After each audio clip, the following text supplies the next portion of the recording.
lagi lang pumapasok sa isip ko.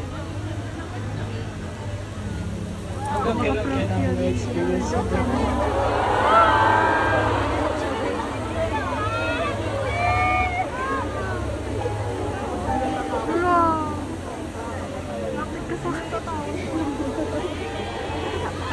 marami kaming kinakatakutan pero knowing na nandyan kayo sa amin, sobrang kampante kami na magiging okay lahat.